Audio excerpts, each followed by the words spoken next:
नमस्कार दोस्तों। हिमालय में अचानक आने वाली बाढ़ पर हमारी प्रस्तुति में आपका स्वागत है। हिमालय ऊंचे बर्फीले पहाड़ों, तेज बहती नदियों और खूबसूरत घाटियों का देश है। लेकिन कभी-कभी ये नदियां खतरनाक हो जाती है और अचानक आने वाली बाढ़ का कारण बनती है। आज आइए साथ मिलकर जानें कि अचानक आने वाली बाढ़ क्या होती है, ये क्यों आती है और हम इससे कैसे सुरक्षित रह सकते हैं। अचानक आने वाली बाढ़ नदियों या नालों में पानी का अचानक आना है। सामान्य बाढ़ जो धीरे धीरे बढ़ती है के विपरीत अचानक आने वाली बाढ़ बहुत तेजी से आती है। ये भारी बारिश के कुछ ही मिनटों बाद शुरू हो सकती है। यह इन्हें बहुत खतरनाक बनाता है क्योंकि लोगों और जानवरों के पास अक्सर तैयार होने का समय नहीं होता। पहाड़ों और पहाड़ी इलाकों में अचानक बाढ़ आना आम बात है। हिमालय में नदियाँ बहुत तेज बहती है और ढलानें भी गहरी है। यानी जब भारी बारिश होती है तो पानी तेजी से घाटियों और गांवों में बह जाता है। यही वजह है कि हिमालय की नदियों में अक्सर अचानक बाढ़ आती है। अचानक बाढ़ आने के कई कारण होते हैं। सबसे आम कारण कम समय में बहुत ज्यादा बारिश है। जब नदियां सारा पानी नहीं रोक पाती तो वे उफान पर आ जाती है। कभी-कभी पिघलते ग्लेशियर, टूटे हुए बांध या भूस्खलन के कारण भी पानी अचानक नीचे की ओर बह सकता है। भारी बारिश के तूफान अचानक बाढ़ का कारण बन सकते हैं। कल्पना कीजिए कि बादल बहुत तेजी से ढेर सारा पानी बरसा रहे हैं। मिट्टी और नदी उसे जल्दी सोख नहीं पाती। अतिरिक्त पानी पहाड़ियों से नीचे बहकर बाढ़ में बदल जाता है। मानसून के मौसम में यह बहुत आम है। हिमालय की ऊंचाई पर ग्लेशियर पिघलकर झीलें बनाते हैं। ये झीलें अक्सर बर्फ या गीली मिट्टी की दीवारों से बंधी होती है। अगर ये दीवारें टूट जाती है, तो भारी मात्रा में पानी एक साथ घाटी में बह जाता है। इसे ग्लेशियर लेक, आउटबर्स्ट फ्लड या जेलोफ कहते हैं। यह नीचे की ओर बसे गांवों के लिए बहुत खतरनाक हो सकता है। बादल फटना तब होता है जब एक बहुत छोटे से क्षेत्र में बहुत तेज बारिश होती है। ऐसा लगता है जैसे आसमान खुल गया हो और पानी बरस रहा हो। हिमालय में बादल फटने की घटनाएं अचानक होती है और नदियां तेजी से उफान पर आ जाती है। ये यहाँ अचानक आने वाली बाढ़ के मुख्य कारणों में से एक है। कभी-कभी लोग बांध बनाते हैं या प्रकृति भूस्खलन के कारण नदी के अवरुद्ध होने पर अवरोध उत्पन्न करती है। लेकिन अगर ये अवरोध अचानक टूट जाए, तो उनके पीछे फंसा सारा पानी बाहर निकल जाता है। इससे अचानक शक्तिशाली बाढ़ आ सकती है, जो अपने रास्ते में आने वाली हर चीज को नष्ट कर देती है। अचानक बाढ़ जल्दी आती है, लेकिन कुछ चेतावनी संकेत भी होते हैं। नदी का पानी अचानक बढ़ सकता है। आपको गड़गड़ाहट जैसी गर्जना सुनाई दे सकती है। पानी कीचड़दार हो सकता है और उसमें शाखाएं और पत्थर बह सकते हैं। अगर आपको ये संकेत दिखाई दे, तो तुरंत ऊंचे स्थान पर चले जाएं।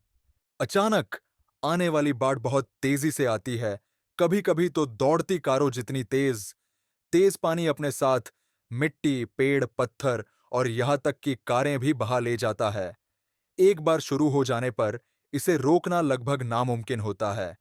इसलिए लोगों को खतरे का आभास होते ही सुरक्षित जगह की ओर भागना चाहिए। अचानक आने वाली बाढ़ बहुत शक्तिशाली होती है। ये घरों, कारों और यहाँ तक कि मजबूत पुलों को भी बहा ले जा सकती है। ये सड़कें तोड़ सकती है, बिजली के तार तोड़ सकती है और गांवों को बाहरी दुनिया से काट सकती है। यही कारण है कि ये पहाड़ों में सबसे खतरनाक प्राकृतिक आपदाओं में से एक है। अचानक आने वाली बाढ़ सिर्फ इंसानों को ही नहीं, बल्कि प्रकृति को भी नुकसान पहुंचाती है।